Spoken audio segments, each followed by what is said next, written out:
Welcome to Notary Insights Live with TEKK AMAKU and Tiger Toledo. The show will be starting shortly. Thank you for As your a part-time patience. traveling notary with a full-time job, balancing everything can be tough, especially when you're getting calls at all hours. That's where Sabrina AI comes in. Think of Sabrina as your personal assistant who answers every call, handles appointment bookings, provides quick answers to common questions, and filters out non-urgent inquiries. Sabrina works 24/7 so you never miss a client opportunity, even when you're tied up with your full-time job. With this system, you can keep things running smoothly without the stress of managing calls yourself, giving you more time to focus on your work, clients, and everything else life throws your way. Scan the QR code for a free demo.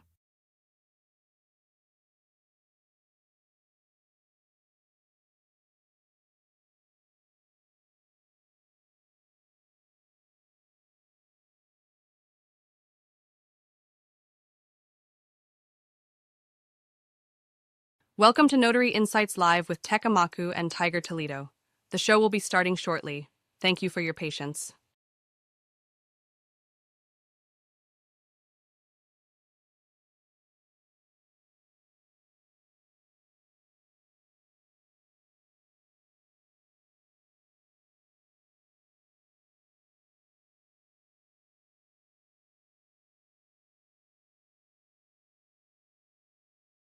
Welcome to Notary Insights Live with TEKK AMAKU and Tiger Toledo.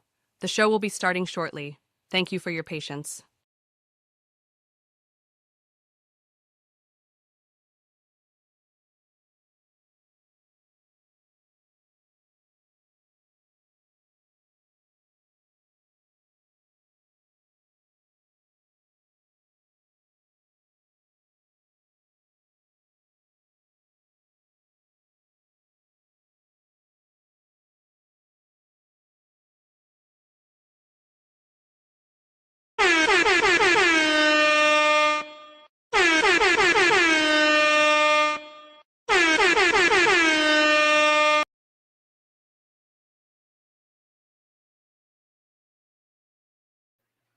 Hey, hey, hey, welcome to the Notary Insight Show, Tech and Tiger. Right now, it's just me right now. But you know, got my man Tiger joining from the middle of the country out in Chicago. I'm coming from the West Coast, Midwest in the house. East Coast, Midwest. Midwest, Chicago, New York. What's good, brother? Yeah. Greetings from the Golden State. Greetings from the left side. Because you know it's the best side. In Chicago, they say the west side is the best side. Yeah. Yeah, so this is another edition of the Notary Insight Show. Definitely want to show you guys some love. Thank you guys for tuning in. We got a great topic for you guys today. One profession, two identities. Which one are you living? It's a great question. And Well, before we go into that, Tech, anything new with you, bro? oh Anything yeah. since last week, Wednesday to this Wednesday? Oh man, all kind of stuff happens to me, man, on a daily basis. So much stuff happens, I forget. Let me see if I can pick out the biggest one.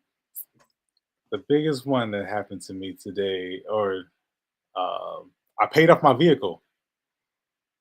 Congratulations, bro. Yeah, Congratulations. That deserves an applause.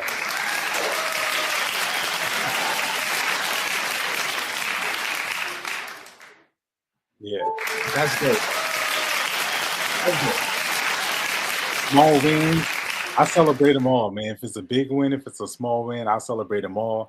That's right. And I'm 40 years old, and this is the first vehicle that I've actually paid off in full. So this is my first time. So it feels good. Yeah, that's dope. Yeah, I hate car payments, man. Nah, and I'm gonna talk about that in the money corner. So we got that coming up, and I'm gonna talk about how I paid it off. I know we've talked about this in the past, but this time I'm really gonna, you know, just give you the specifics and no fluff, no nothing like that. Just give you exactly how I did it, so that you can do it too. Yeah, but what about you? Anything else? Oh, well, as of July 4th, I am fully into the day trading now. You know what I mean? I am now a day trader. Uh, I'm enjoying it. It doesn't take a lot of time in my life to do it. So far, I've taken a couple of losses, but it's all right. That's just part of the game. I'm refining my strategy. I have no problem letting people know I am an AI trader.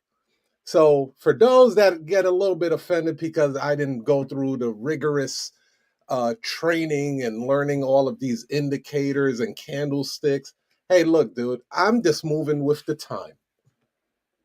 God has blessed me with AI, and I am going to use it to its fullest capacity. So that's what that is, bro. And you know, it's fun. It's a new journey. A lot of things changing. You know, I'm moving away from the sales thing. I'm basically focused on two things right now. It's Sabrina, AI, and day trading. You know, that is my two core right now, and I'm just gonna push it till the wheels fall off, bro. Oh man. So it sounds like you're going all in. Yeah, got to, man. You know, because here's the thing, Tech. All my life, since I've been in the workforce, I've always sold some type of product or I offered some type of service that I sold, right? I've never been in a situation where everything depended on me. Like with the day trading, it doesn't I don't have to sell a course. I don't have to sell a book. I don't have to sell notary services, power of attorney, closing lines, shrimp, lobster. I don't have to sell none of that stuff. And it feels weird to be in that space, but I enjoy it. So far, so good, bro. So far, so good. Okay, so we're gonna need some periodic updates on them because I'll be honest, man, I'm not sure what day trading is. I mean, I think I might understand it, but I know the listeners and the viewers would certainly want to know more because they may be in the same boat as me. Maybe you guys are more educated than I am. I don't know. I gotta tell you, I ain't teaching it to nobody, bro. Yeah. I ain't teaching that to nobody. Because there's this, a lot of it is psychological, I'll say. I've noticed that a lot of it is psychological. And there's so much bad information that is circulating out there. I don't want none of that spewing in my mind and tainting my strategy. You know, well, I heard this was a great strategy over here. Well, this is my strategy. It's working for me. But aren't you open to this? I got AI to help me refine it. But it hallucinates. So does your coach, nigga. So, you know what I mean? So right now, I'm just keeping it real under the hat. If maybe in the future it puts me in a place where I'm supposed to do it, like it becomes purpose tech, then I'll push it like that. But right now, it's just for me, my family, and my loved ones, man. The people I care about, and they want to learn it. That's it. All right. Well, listen, man. If you don't mind, we can get started on the show. I'll tell Absolutely. people. Oh, Yeah. And matter of fact, I don't hear the baby crying. So if you don't mind, we can go into. Can we? I can quickly do our money corner, and then yeah, we let's can go. start. All right. So if you guys have never rocked with us, this is how we rock. We flow and glow. You know, however the show goes, but we do have a format. And then that format is we talk about our main subject, we do our introductions, we do our greetings, talk about our users and say hi to our guests or our visitors. Stuff to you guys in the chat. Let us know where y'all from. Let us know how you guys are feeling. And you know, we always encourage you guys to comment. And then we go into our main subject, which is today it's going to be two identities, one profession. And then we have our money corner session where I talk about you know financial concepts and we make it relatable to the notary industry. And then we talking about either our Pass or Trash segment where we give you insights about website performance and the functionality of your website. And then we also have our notary trivia where we definitely are educating you guys on the specifics and knowledge of the notary industry. And then, we end off with our shout outs and then our final segments if you have a guest or whatnot. But let's start off with the money corner. And yeah, so if you guys have any questions, definitely leave them in the chat, leave them in the comments if you're watching this on replay. But today's money corner is going to be a very special one because I'm celebrating, y'all. As you might have heard in the introduction, I actually accomplished something big. And today's the second day, but yesterday was the first day that I am driving a fully paid off vehicle for the first time in my 40 years of life. I know that might not seem like a big deal to you. It may not mean anything to you, but for me, it's a very big milestone. And I don't want to go way far back into my journey, but I'll let you guys know a little bit of background context. When I graduated from grad school in 2010, I needed a vehicle in order to go to work.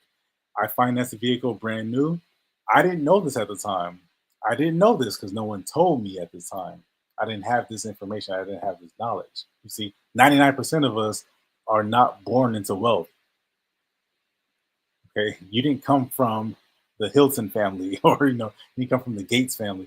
You weren't born into that, so you probably wasn't told this information. That's 1% of people have this information. Me, I came from a family of hard workers and educators, and people who were very savvy, but they just didn't have this information. So I didn't know that I shouldn't finance a brand new vehicle, especially coming right out of college.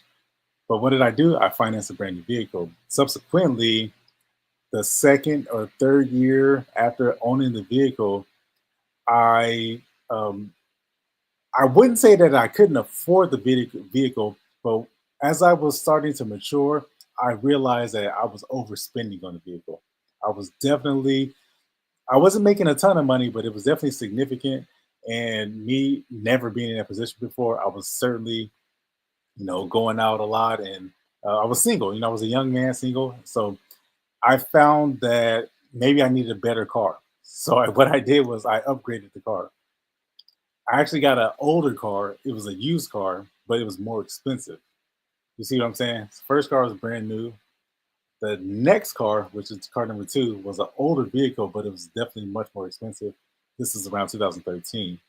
I remember because it was a hybrid. Yeah, I was on hybrids way back then. You see electrical vehicles now, see hybrids everywhere now, but I was on that hype. California, West Coast, environmentally friendly, green. We was on that hype way before then. But so I had this new car, or newer to me. But what happens when you owe money on a vehicle?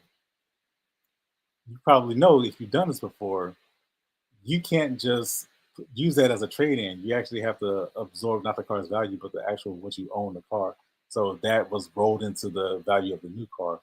So now I've got this older car, and now I owe more money on it. Payments were about the same. 2 years later, this is car number 3 now. I actually ended up moving to a different state so that I could, because I figured in my mind I need to up my skills. But mind you, I already had a master's degree. So what I did was I wanted to further my skills because I didn't feel like I was making enough money. See, this is what I'm talking about. This is why this is important in terms of financial education. If you're not making enough money, or if you feel you're not making enough money, what is the solution? How do you win that? For most people, you probably say, I need to go get another job, or I need to go get a better paying job. And that's exactly what I did. That's exactly what I thought. Again, no one told me how money works. No one educated me on debt, interest, principles, financing. Nobody told me about these things. I just thought if I need to make more money. So what did I do? I didn't go back to school. I went for additional training, very specialized training, orthopedic technology, surgical assistant. So I moved out of state, did it for a year, went to do residency training, and in doing so, I got a new vehicle, right? Because my assumption is that once I finish this training, I'm going to be making more money. I'm going to be much more specialized. I'm going to be highly sought after. And I was. When I left that training, I did. I returned back home and I was making more money. So what did I do?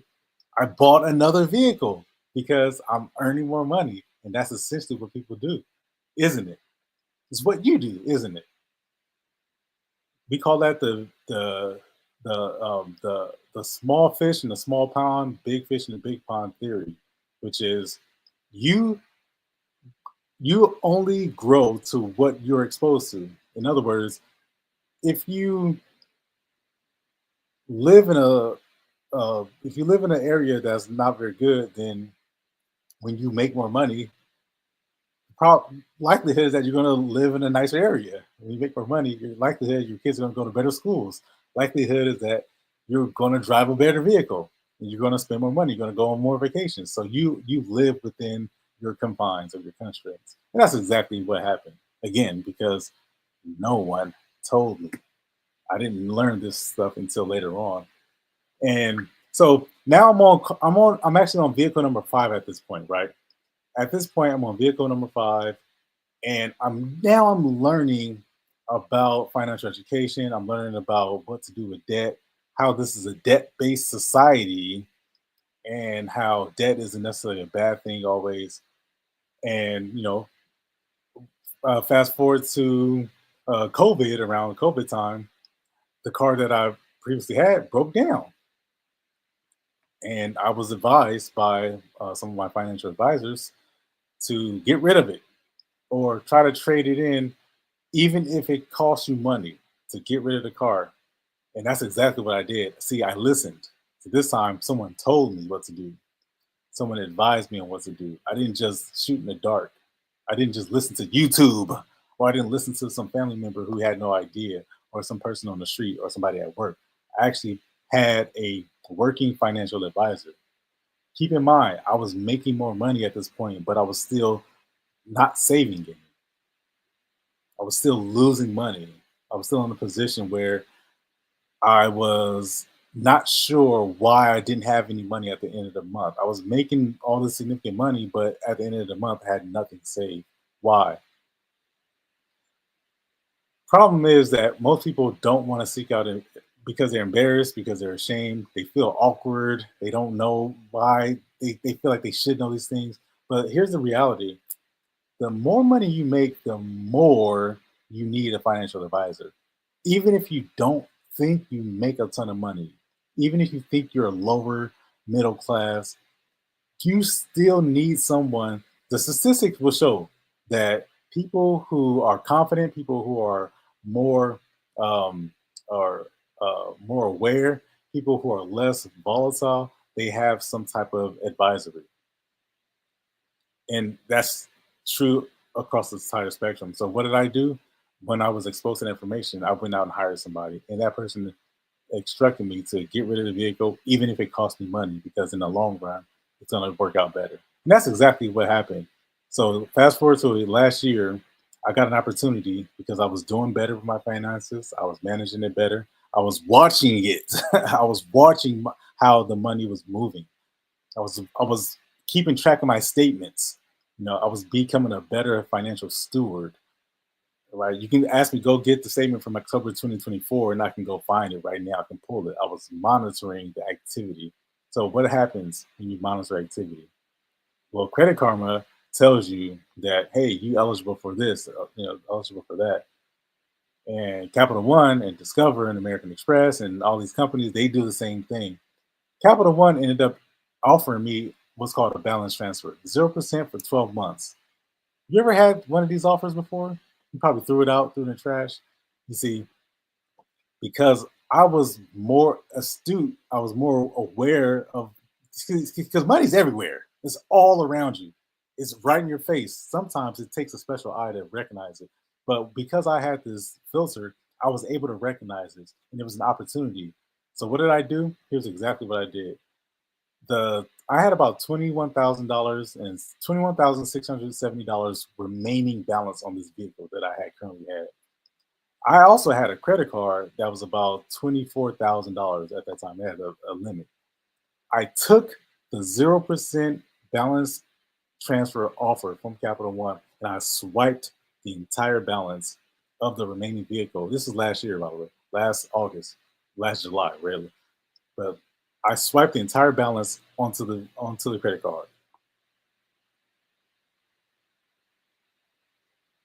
You're probably thinking, why in the hell would you take a zero balance card and then immediately load up $21,000 onto a credit card? That's crazy. Here's why, and this is why financial education is so important.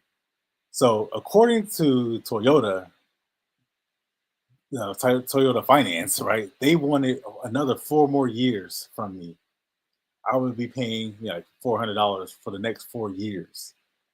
Some of it going to principal, some of it going to interest every single month on time for the next 4 years. Yeah, that establishes a good payment record, good credit record. But here's the advantage of doing what I did. Here's the advantage. I could have waited another 4 years to pay off the vehicle, but here's what I did.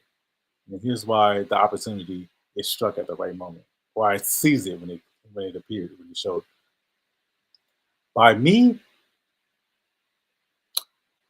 doing the balance transfer and putting the entire balance onto the credit card, here's what happened.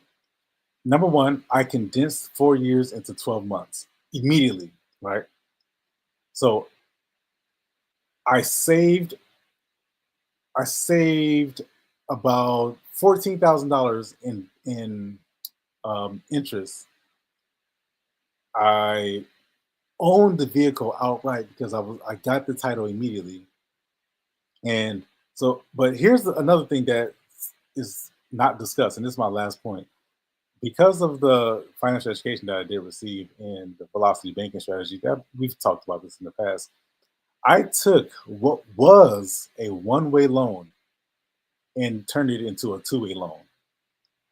In other words, I was paying Toyota Finance every month. I was paying them, just me, out of my pocket. Now, I got a chance to use the vehicle and I got a chance to earn, to utilize the card. That was my benefit. But here's what I did. When I put the balance onto the credit card, I took that one-way transaction and I made it a two-way transaction. In other words, I got to spend the money and borrow it, spend it and then borrow it, spend it and borrow it, spend it and borrow it. Isn't it true that when you have a credit card, even if it's maxed out, or even if it's maxed out to the gills, isn't it true that when you pay on that credit card, when you make a payment towards the credit card, you can then spend the money again? Essentially, I took a one-way exchange and made it a two-way exchange. Now, turns out for the last 12 months, I haven't used the card. I used the card solely just to pay down the balance over the course of 12 months. And I saved 4 years of time and I saved thousands of dollars of interest. But I also owned the vehicle just in the event something happened. I had the title in my hand. I could always sell the vehicle. It was something that I owned. And also it showed a positive reflection on my credit report that this account was now closed. And now I no longer have this vehicle account on my card or on my credit profile. So, I share that information because I stuck to a plan. I made up a plan last month. The opportunity presented itself. I took advantage of it. And it's funny because now Capital One is offering me another balance transfer. And I don't think balance transfers are used the right way. Whenever I hear people talk about balance transfers, it's usually to consolidate debt, which is not a bad thing. But here's a way that you can use a balance transfer to really put you and your family and your loved ones ahead. Use these balance transfers very strategically. I took the balance of a vehicle, I obtained the title, and I managed to save myself thousands of dollars of interest, and I was able to get improve or boost my credit profile, all with one decision. And then also at the same time, I demonstrated the proper use of credit, which credit card companies love. And as a result, I'm a victim of a credit limit increase. So they'll give you more and more and more credit because they want you to spend money because they see that you know what you're doing. So I say these things that as a word of encouragement, because we all know how to make money, but oftentimes we don't know what to do with it. And because we never sat down and discussed this with our families, with our friends, our loved ones, no one ever taught us this stuff. We use this opportunity to deliver a level of security that can be a boost or a benefit to all middle class families. And that's exactly why the Money Corner is so crucial to me. I'm glad you guys listen. If you guys have any questions, you guys want to learn how these strategies can be applied in real life, right? Nothing flashy, nothing fancy, but this stuff just works. Then there's a QR code. Scan the QR code. It's going to take you to a calendar. It's going to take you to some other bonuses where you can download some material about how to manage your finances. I am licensed by the state of California and the Department of Insurance to talk about these subjects. This is not one of those, oh, this is not financial advice. This is not, this is for entertainment purposes only. This ain't one of those, okay? This ain't that. This is real financial advice, and I'm licensed by the state and the Department of Insurance to talk about these subjects. So I can say it with confidence as a fiduciary and as somebody who's responsible. So that is the conclusion of the Money Corner, and hopefully you guys enjoyed that.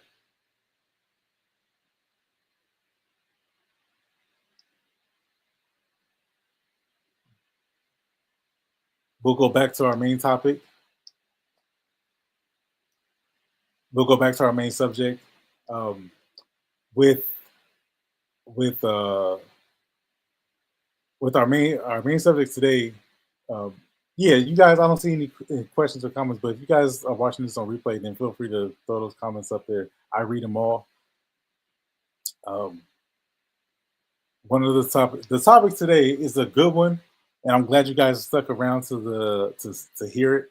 It's I love it because it's called the Notary Identity Crisis: Understanding the Challenges Notary Face Today. And this is a topic that is very relevant today. It is something that's not going to go away, and I think that with the emergence of technology, we're starting to see, especially after years of data, 2 or 3 years since the pandemic, you're starting to see like a lot of the pandemic notary gurus start to disappear, start to vanish, and because of all the technology, life is getting easier, especially as a notary business owner. I think that the advice that you probably heard back in the day, it either is completely irrelevant or is even more applicable to your daily life. And, look around. I don't have to call names out or say, specifics, but just look around. Why did you get into this industry? That's the question I want to ask people. Was someone telling you that you should become a notary, or they told you about this opportunity and then you capitalize on it, and then it didn't turn out to be what you thought? Why did you get into this industry? Was it a friend? Did you purchase a house and then some notary came out to your house and then they told you this is a great way to make some extra income?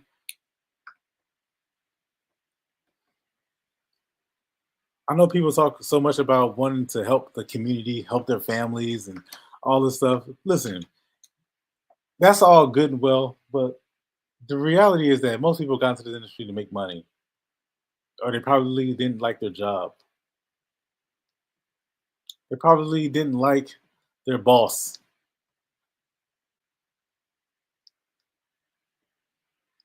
Or they got fired, or you're like me, you lost your job. It's possible.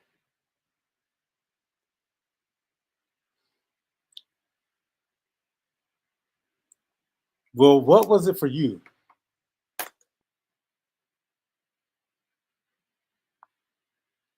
I'll quickly tell you. For me, I had no choice. In 2019, March of 2019 to be specific, I got fired. I got terminated, as they say. I was terminated from my quote unquote dream job. I had a dream job working at a major university, and I loved it. I did. I truly loved it. But because of some unrelated nonsense, I got fired. I got terminated. And I thought to myself, this is the first time and the last time that I would get terminated. But I knew in order to never be fired ever again in the future, I had to own a business.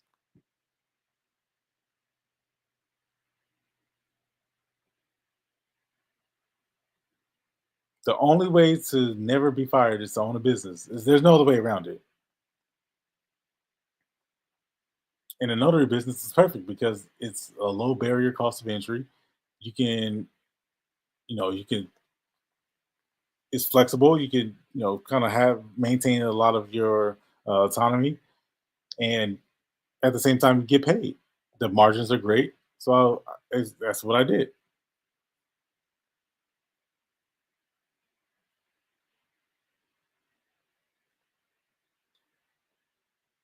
Was it the same reason that you got into the notary industry?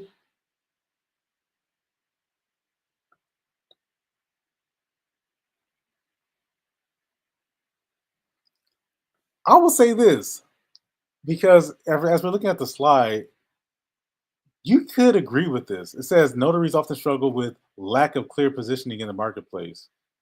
A transactional mindset leads to being undervalued and treated like a vending machine. Inconsistent messaging prevents notaries from establishing a strong reputation and brand identity. I would make the case, do you know what a notary is?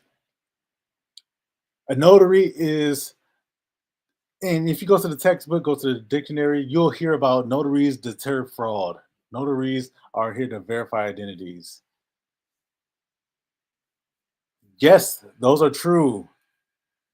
But when somebody is looking for a notary and you're thinking like this, like a business person, not the actual technician, not the person who's executing the stamps and the signatures, but you're thinking like a business person, how do I get clients? Now, does that change your definition?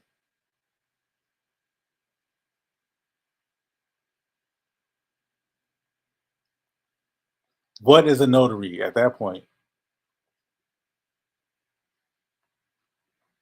A notary changes the definition, doesn't it? Now I'm not here just to deter fraud or to verify identities. Now I'm here because I understand, and I'm gonna tell you what my definition of notary is.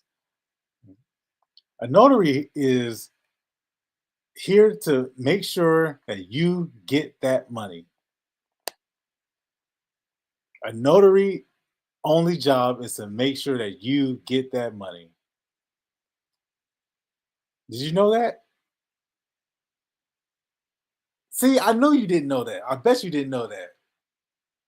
All notary has to do with money, even minor travel consent forms, even power of attorneys, definitely mortgages. I had a guy call me today. He was talking about how he won a settlement. Well, right. Yes. I told him the price, $117.09. One signature, two signatures. We come to you. Yes, we'll print it. Same thing. We'll print. You don't have access to a printer. No, nothing's stopping him. Nothing's going to get in the way from him getting this money because that's what all notaries about. Yes, it's about deterring fraud. Yes, it's about proving signatures, but it's mainly about money. Did you know that? Makes you look at it different now, right? Epiphany. So when you speak to clients, you speak to potential clients on the phone or in person. This is the message you need to convey. Hey, I know you need to get that check, and I'm gonna make sure that it's done the right way the first time. See, that language is what people respond to.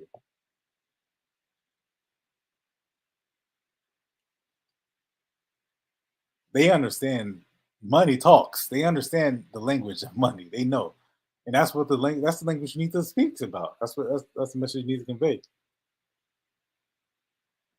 Mhm. It's really amazing.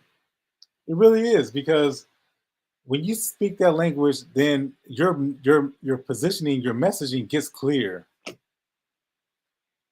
Instead of telling people that you're in service to the community and you're professional and then you're exceptional, you're on time, you're punctual, you are attention to detail, all this stuff, all this stuff. Yeah, yeah, yeah. Thanks, thanks for no thanks. But how you gonna make sure I get this money?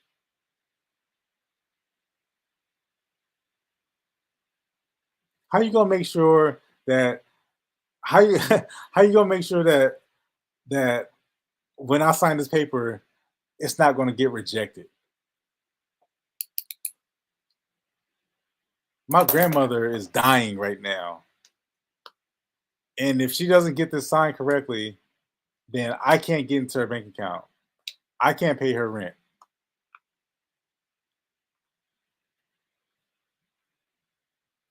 See, the thing is, when things happen to people, and then they need a notary, when life happens and then they need a notary, they call a notary, they contact you.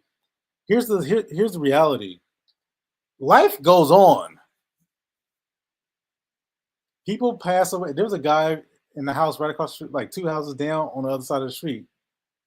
So what was this? So today's Wednesday. So on Sunday, my wife and I were sitting in our house, and I see, you know, I see police lights. I see flashlights, or not flashlights, but sirens, the red and blues.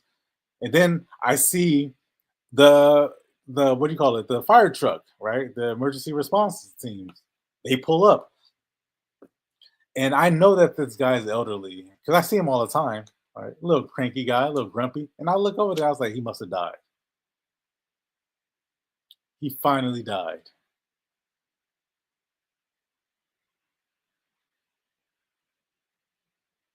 Fast forward, I think that was a Saturday, by the way. I think it was a Saturday because Fourth of July was on a Friday, and it was a lot of fireworks. And then I was thinking to myself, the fireworks must have killed him.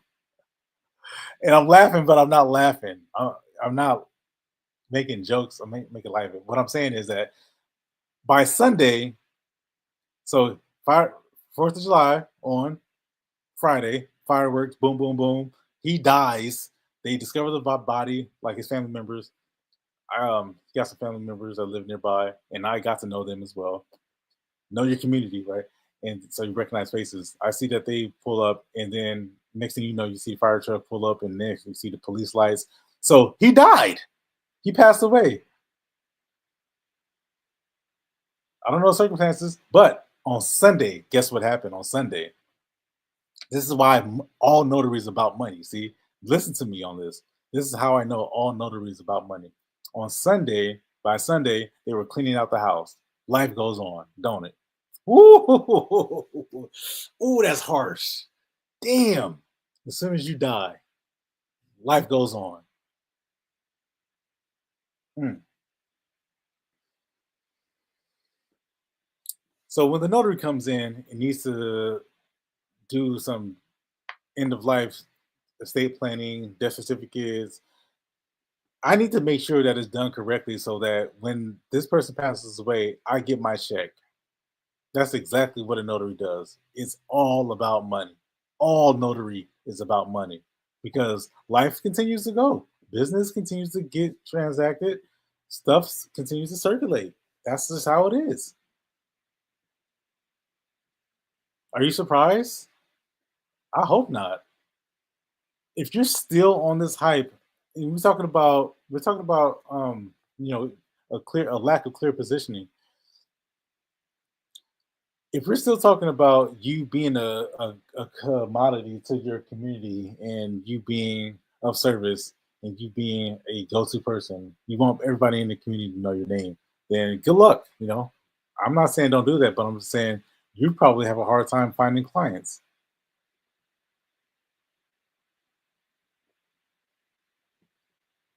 right? So let's talk about this. Let's talk about this. The next one, which is a transactional mindset, leads to being undervalued and treated like a vending machine. So you're not having the foresight to plant some type of seed in this person's mind that, you know, because somebody got something notarized once, there's a likelihood that they'll get it notarized again, or they'll need something in the future notarized. So being transactional, what that means, in other words, is that I'm probably only going to see this person once in my life ever. And instead of planting the seed that, yeah, I'm probably going to be this person's go-to for the next 3 years. I'll show you a quick example. So we use automation in Sabrina, right? We use AI technology and automation. That means that there's automatic follow-ups on a weekly basis. People like your customers, their clients, they like that. They love that. They love the big company feel. The last thing somebody wants to do is work with this small time operation that can't handle more than one call. So the fact that you appear to be a big organized company, you got your things all situated, that gives confidence that you're not going to steal from them, or that you're not going to disappear, or and that you're reliable. You want to send a message of reliability, use automation. Answer the phone with a answering service rather than just letting it ring and go to your voicemail. Those are the markers, the indicators that plant these seeds of reliability. That's the stuff that you want. And lastly, inconsistent messaging prevents notaries from establishing a strong reputation and brand identity. Yeah, most notaries are going to be they started off as notaries, and then they ended up as wedding officiants, and then now they're apostle facilitators, and now they're specializing in permit running. But now they got to do a little bit of Instacart on the side, and then they're going to do some field inspections in the meantime, and then they're going to specialize in estate planning, and then they're going to specialize in this and that. You see what I'm saying? Just be a notary. Just do that. You want something simple? Here's the if there's any advice I can tell you guys, like seriously, just straight out top, just be a notary. Just be a notary. Forget all this. Oh, I'm a specialist in this. I'm a specialist in that. Just be a notary. Because when somebody goes to Google and then they open up the app and then they type in notary. They don't type in apostle facilitator. They don't type in. Just be a notary. And that way you can now get more phone calls. And then when you find out what that person is actually looking for, that's when you start hitting them with the specialties. But in the beginning, all they want is just a notary. That's it. Oh yeah, you got kids traveling this summer so they can go see Abuelita down in Guadalajara. Well, I need a notary. I don't need an apostle facilitator. I don't even know what that is. I never heard of that. April says, yeah.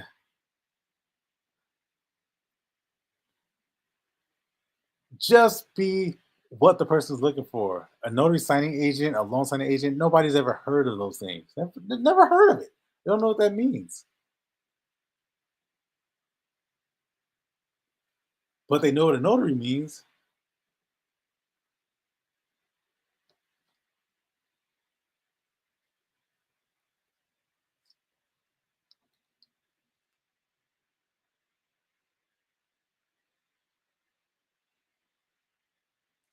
Okay. So I invite you guys to really take notes on that.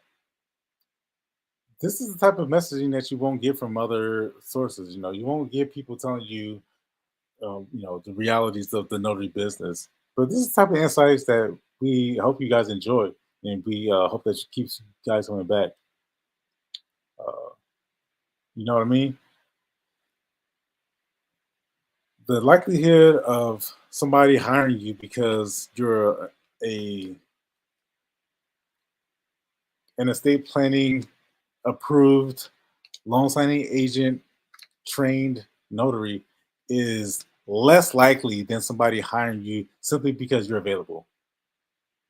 Boom. all those certifications, all that, all that, banners and badges and all that stuff. None of that stuff matters if you're not available. None of it matters if you can't answer the phone. None of it. I'm always going to beat you to the punch if I have two cell phones. If I have one business phone and one personal phone, I'm always going to beat you if I'm using an AI automated answering service that always 100% 24/7 answers the phone. I'm always going to beat you because I'm going to be available, and it has access to my calendar that demonstrates when those times can be booked. You can, if you're waiting for people to reply to your email or to send you some contact us form, fill out some contact us form, and then wait for you to maybe read it tomorrow morning, you're going to get beat every single time. All right. All right, we're going to go into our last segment. I hope you guys got a lot out of that. I hope you guys got some value out of that. I'm going to go into a quick commercial, and then we'll be right back on the other side with our final segment, which is the not pass the trash. We'll do pass the trash today. All right. As a business owner, you're juggling a lot, and managing phone calls can quickly become overwhelming. That's where Sabrina, the AI voice automation that turns calls into clients, comes in. Imagine having a reliable 24/7 assistant that never misses a call, handles routine questions, schedules appointments, and directs important calls to the right people, all without needing a human touch. This frees up your team's time to focus on what really matters, saves you money, and ensures every customer gets a consistent, professional experience.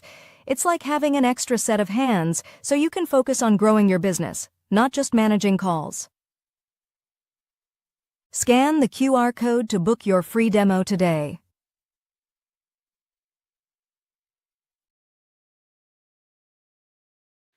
All right, you guys.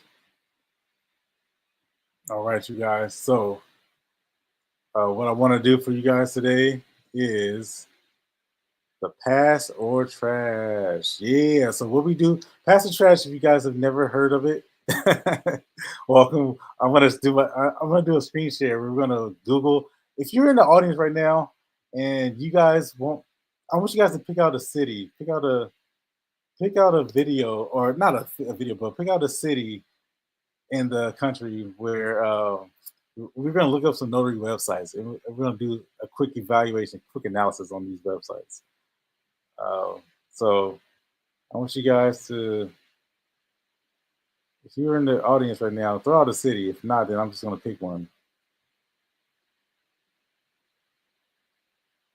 I'm going to pick one. Yeah.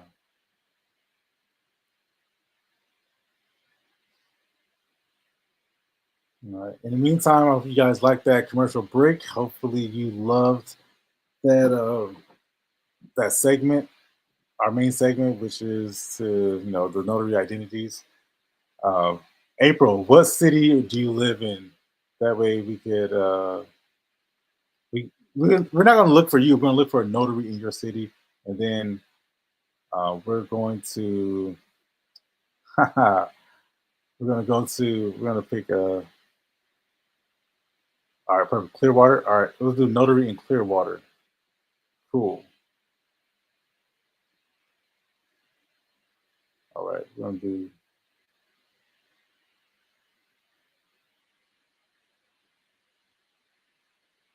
Notary in Clearwater.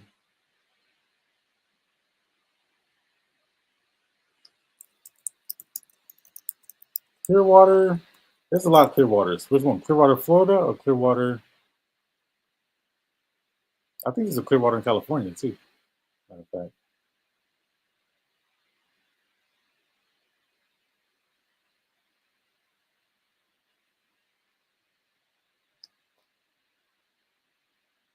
I'm just gonna do Clearwater, Florida. I think this is Clearwater, Florida. Yeah, I think it is. Yeah. All right. Let's just start here. Let's just go with this one. All right, we go with the first one. All right, no discrimination, no bias. We're going straight for the first one. Clearwater Mobile Notary LLC, 155 reviews, 5 stars, excellent, outstanding. By the way, looks like there's an address. Looks like there's a location. I'm gonna go back and check just in case.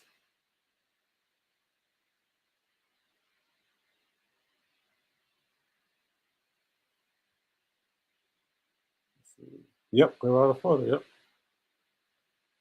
All right. So we said Clearwater, Florida. All right, this should be fun. This isn't you, is it? Because if this is you, that'd be even better. All right. Initial impressions. Again, if I'm looking for a notary in Clearwater, Florida, again, I don't need a notary tomorrow or today. I need it yesterday. Yesterday. All right, needed yes, not now, not tomorrow. Yesterday. That's when notary clients are very unique people. It's not like many other industries, other businesses. Somebody who needs a notary, the reason why they call, the reason why they search is because they've been thinking about it. All right, it's been on their mind. They went to bed last night thinking, "Oh shit, I better get this notary signed." My wife has been on my butt.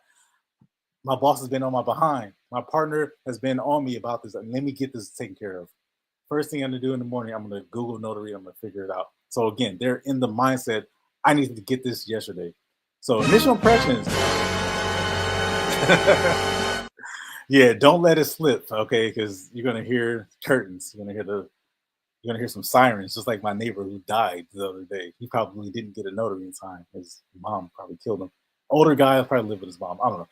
All right.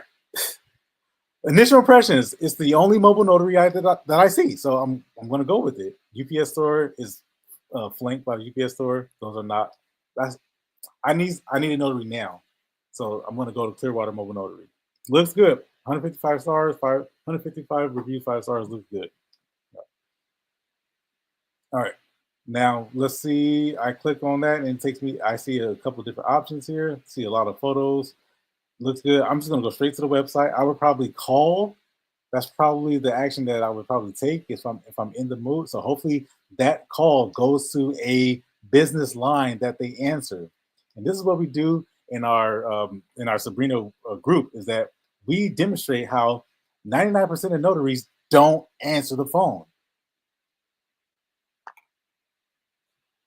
Listen, I hope I don't have to convince you of this, okay? Go look at my YouTube channel. We've demonstrated this time and time and time and time and time again.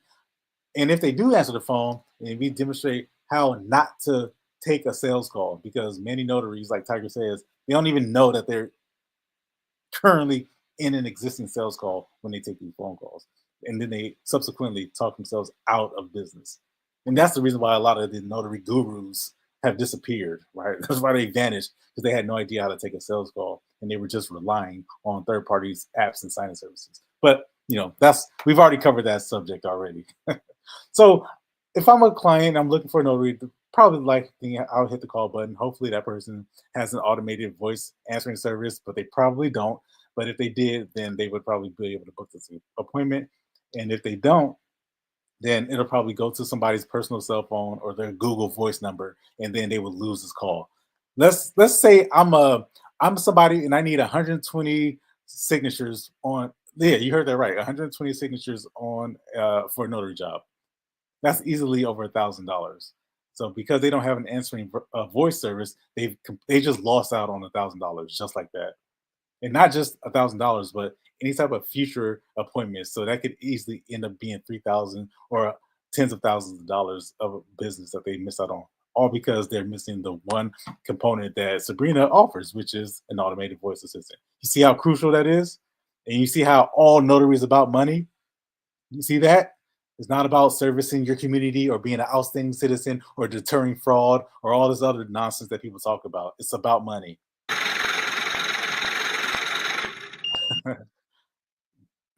Don't ever get that twisted. It's all about money. All right. You heard that here.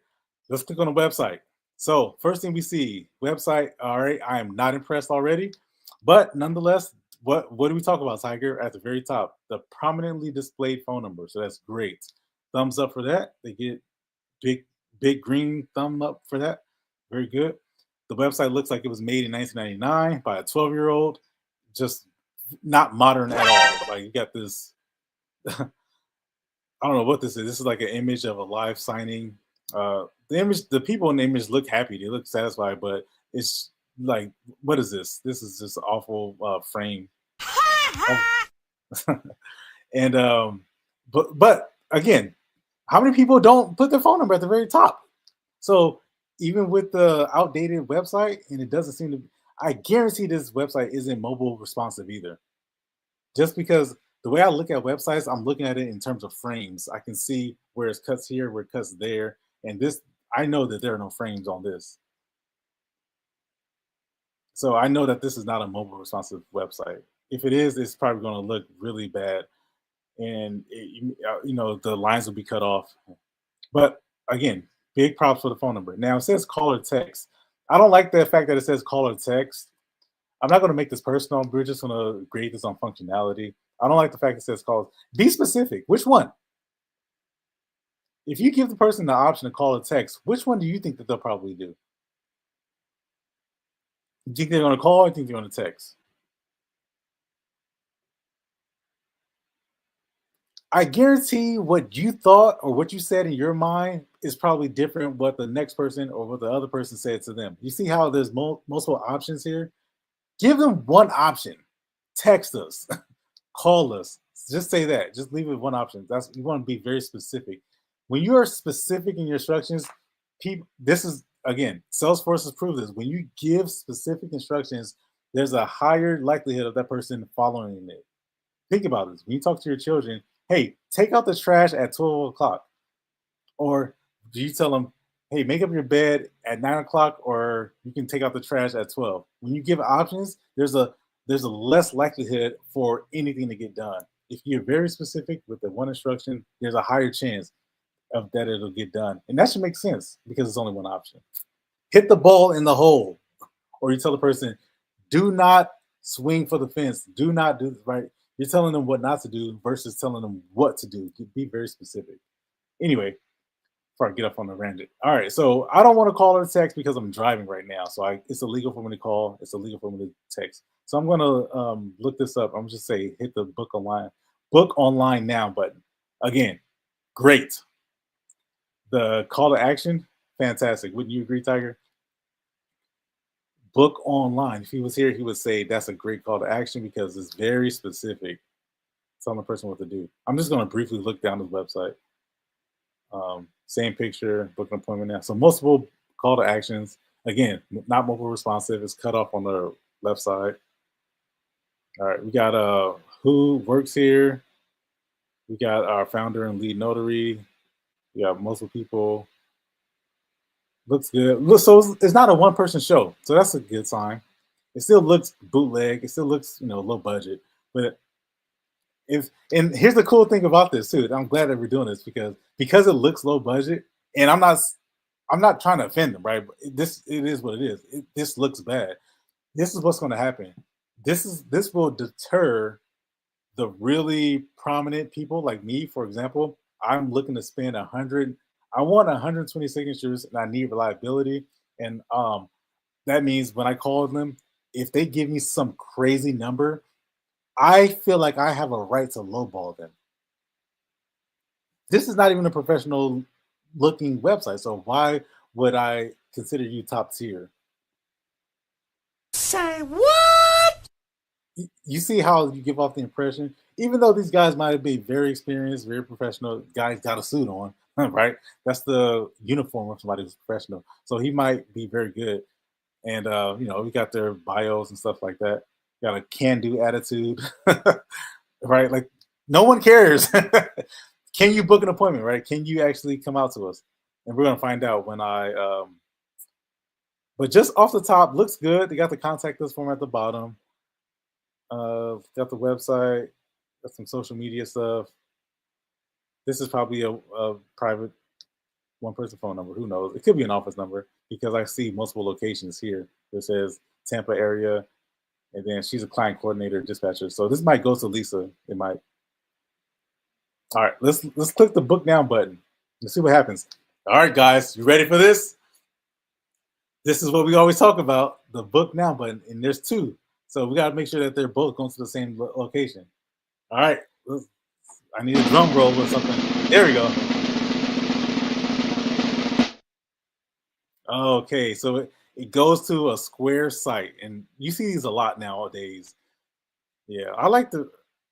We were the first people to pioneer this, by the way. I don't know, that might sound crazy to you guys. It might sound a little far out there, but if you think about it, about 5 years ago, there was no one doing this. It's hard to believe that. I know it's hard to come to terms with that. There was very few people who were doing this with the like this is I recognize this interface already. This is Square. Um, I don't even think Square was around 5 years ago. I don't think so. I know Square's headquarters is right here in my area. That's why I know this. I think they were probably just coming up, but PayPal was a major player back then. Let's see. Okay, so all right, so that's good. So it goes to a Square site. I'm gonna go to the other book now appointment, or it says reviews. Let me say, where's the other one? All right, let's make this book now. Let's see if this goes to the same place. Okay, good. Thumbs up for that. Points for that. So we have mobile notary. We have wedding. What did I say? People pivoting, quote unquote, pivoting to wedding officiants, document prep, witnesses, courier services, document prep. Document prep is $20. Wow. All right, we're not here to talk about the prices. Loan signing service, inquire for rates. Funny.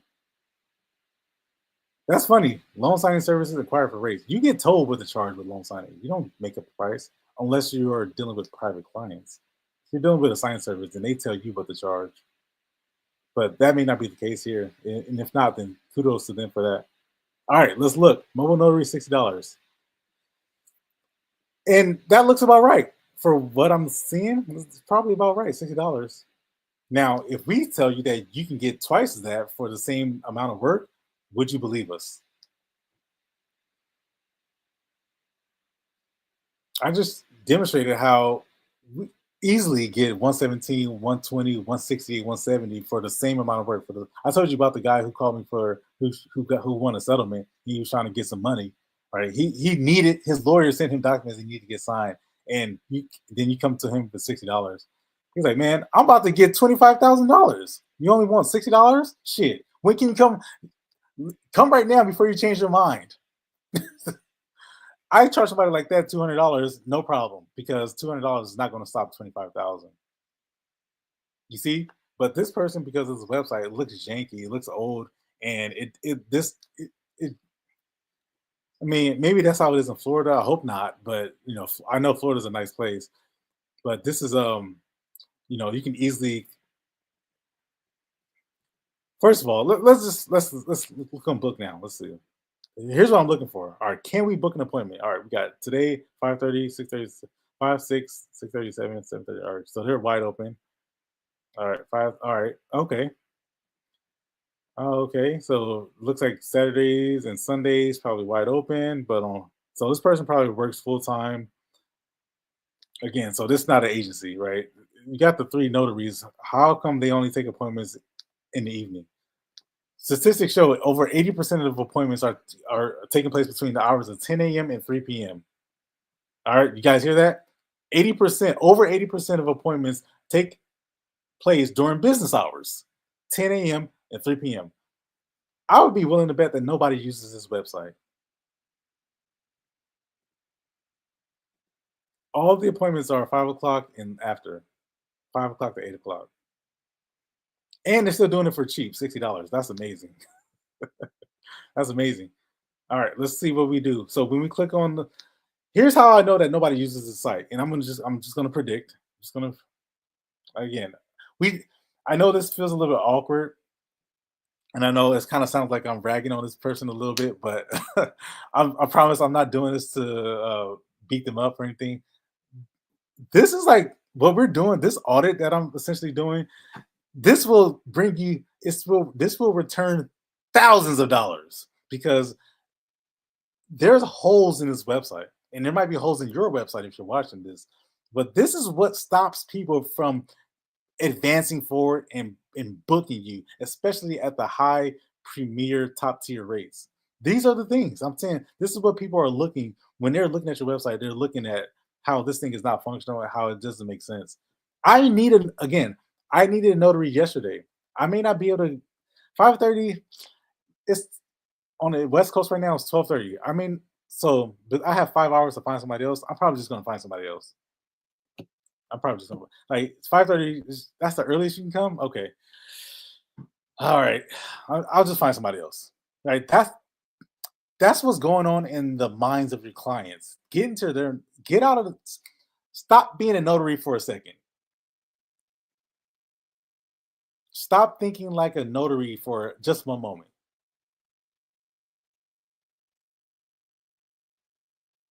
Think like the customer. What would you do if you needed a notary yesterday? How would you behave? Would you wait until dinner time for somebody to come out to your house? Maybe. I don't think so, though. All right, so here's how I know that nobody uses this website. I'm going to click on one of these times. And let's see the questions they ask. So they're going to ask for a name, they're going to ask for email, phone number, things like that. But if there's any, I've never seen this website before. I've never seen this. If there's something that says, and Calendly is notorious for doing this. Calendly, the default setting for Calendly, this is how I know people aren't using Calendly the right way.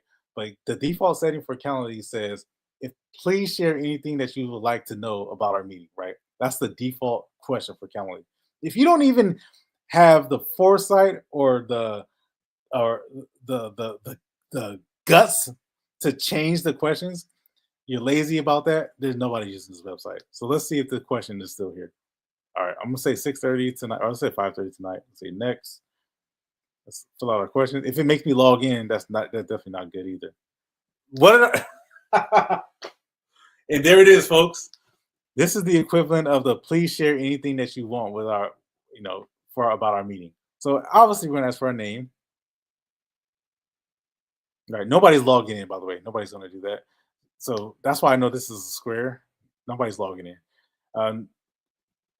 People don't even log in for their Target purchases and their Walmart purchases and Home Depot purchases. They don't even do that. They have no time. I'm just trying to book the appointment, right? You got the name, you got the email, you got the phone number, obviously, country, region. Let's see, what does it say? United States, address, city, zip code, add your message. Yeah, nobody's using that. You have to ask the specific questions about what this person is looking for. Do you have identification? Is there any gates in front of your house? Do you have any guard dogs? How about printing? Do you have the document already on you? Do you need us to print it for you? What about your witnesses? Do they have ID? What type of photo ID do they have? How'd you hear about us? Who referred you to us so that we can thank them? Those are the type of questions that you want to ask. And then, do you need any copies? I'm sure that this is a very sensitive, highly sensitive. They're unable to see your current screen, TEKK. Oh, good. I'm happy that they can't see my screen because I showed my address. So you guys didn't see where I live. Okay. We're gonna have to pull one of those other episodes, Tiger, where we have to edit my personal information. So back to what I was saying. People make this mistake with Calendly. They leave this question here, the basic default generic all-encompassing question, which is just add your message. Well, what's the message? The message might be, I need a notary. Call me, right? Or is the message, I have two sisters who can't speak because of illness. You need to add your message is so vague and so broad and so non-specific. No one answers it. That's how I know no one uses this. I can guarantee without a doubt no one uses this website. I'd be willing to bet. Why would I put my information in this and then pay you $60 for the highly likelihood that you don't get, like, I know this is kind of hard to comprehend and maybe difficult for you guys to, especially if you disagree with me, right? If you disagree with me, you definitely are not catching this. But after so many years of seeing bad performing websites, there is a very common denominator amongst all the websites. It's very obvious, and I can easily point it out. I can see right here. They're not no one uses this because they're not asking anything. Add your message is just, can't you see how that's so nondescript? Okay. So let's go back to our main page here. There was a marketing executive that I did a notary for. This is a retired marketing executive. He gave me some insight one time. You don't even get this type of insight if you don't even ask. So this is why when you have customers, you should all ask them. Ask them, hey man, what was your experience like using our service? I'm gonna stop sharing this for a second. Stop sharing. Go back to the page. Thanks for telling me about that too, Tiger. So the marketing executive told me, I asked him, I said, what was your experience like using the service? And he says, I wish that when I went to pay for it, it told me that I was going to be redirected to a different site. You know how valuable that is? That keeps that keeps them coming back for more and more. When I clicked on book now, it took me to a different site. So those are some little nuggets that will probably keep people from using that website. All right. Listen, in the end, do I give it a pass or trash? You know what I'm going to do? I'm going to give it a trash.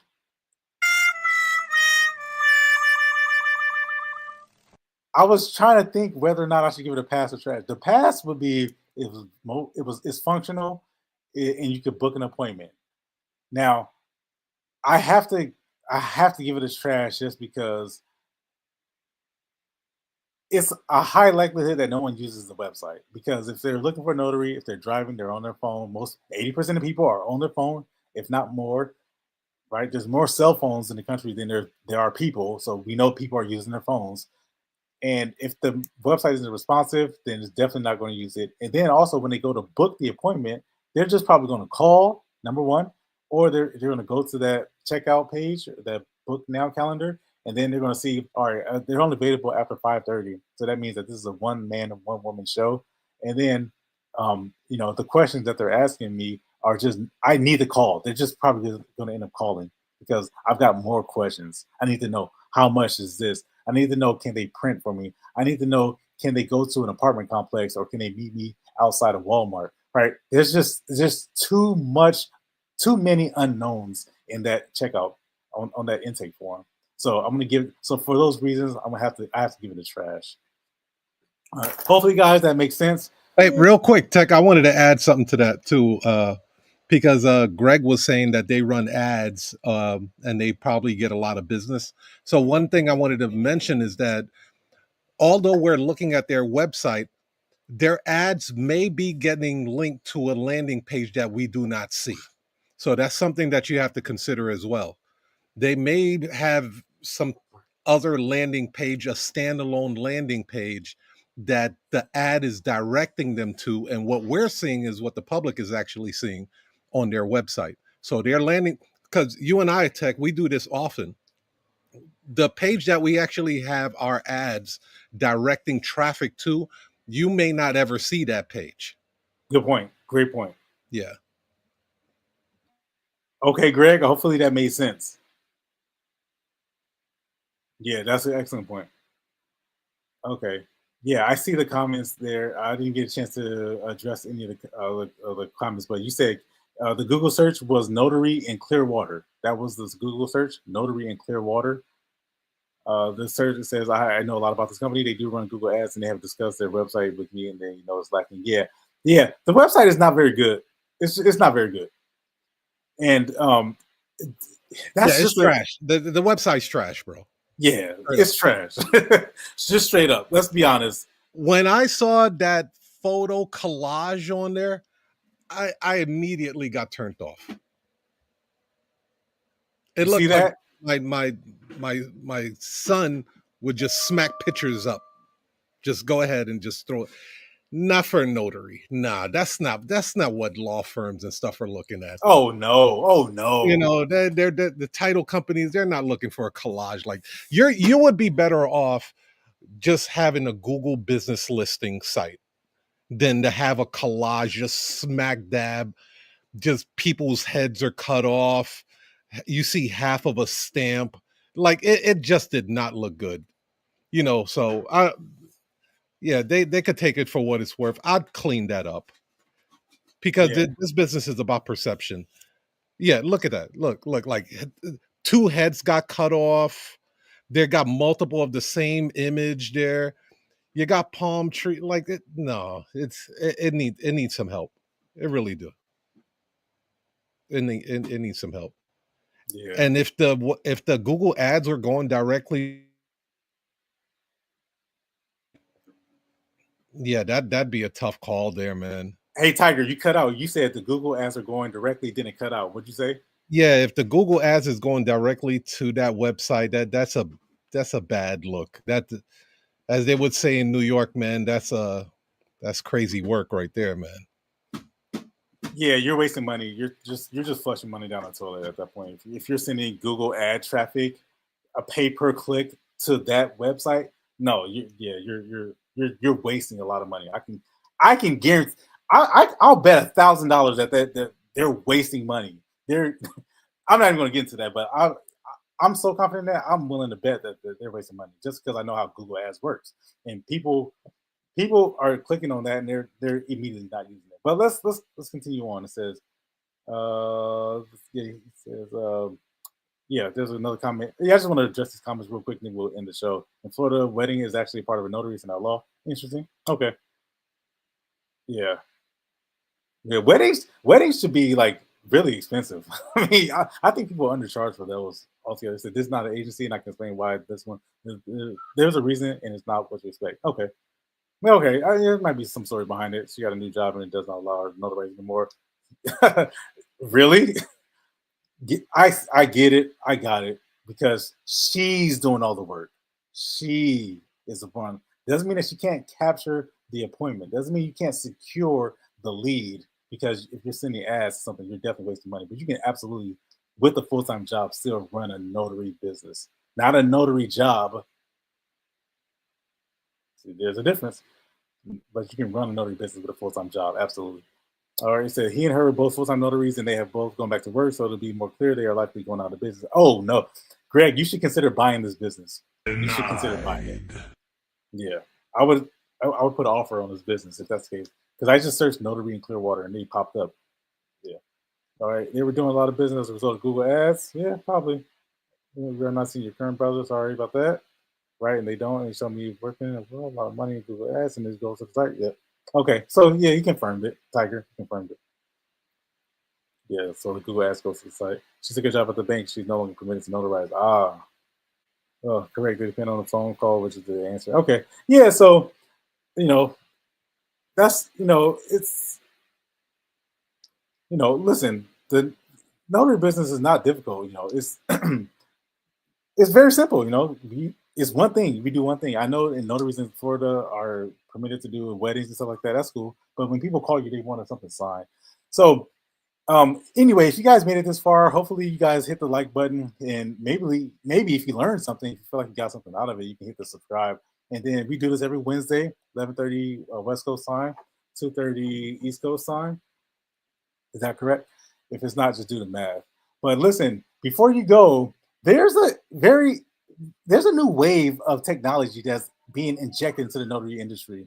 And for the notaries who don't catch this wave, you're going to be in a very interesting position. And if you're not already there, so the technology that exists will allow you to run a full-time notary business. Again, not a notary job. A notary job and a notary business are two completely different things. They're not the same. Very important that you understand the distinction between the two. When people are looking for the notary, they're looking for someone to answer yesterday. Not now, not tomorrow, yesterday. So having the ability and the capability to secure the leads, especially if you're using paid advertisement like Google Ads, which every notary should be utilizing Google Ads. If you're not using Google Ads, you're probably doing this as a favor, right? You're probably doing this as charity. And if you're doing this as charity work, this probably ain't the site for you. This is probably not the channel for you. This channel is for business owners, people who know that there's opportunity in the notary industry, because there absolutely is. And it's time to treat it like it. So people who use technology like Sabrina AI, it answers the phone, it delegates the job, and it processes the payments so that you can be a hands-off owner. You don't have to be in the day-to-day. Listen, there's a QR code, there's a number, there's a website, there's a description below. Click the link, schedule a demo, find out how Sabrina can work for you guys. All right, that's all I got for you guys today. We went a little bit over today, but I think it was worth it. Any last questions or any last comments, Tiger? No, we're all good, bro. Let's we see you guys next Wednesday. Peace. Okay. Cool, man. All right. Thanks for watching, guys. See you guys next time.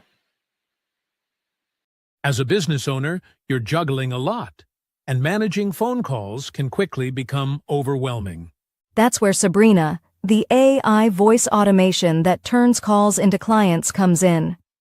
Imagine having a reliable 24/7 assistant that never misses a call, handles routine questions, schedules appointments, and directs important calls to the right people, all without needing a human touch. This frees up your team's time to focus on what really matters, saves you money, and ensures every customer gets a consistent, professional experience. It's like having an extra set of hands, so you can focus on growing your business, not just managing calls. Scan the QR code to book your free demo today.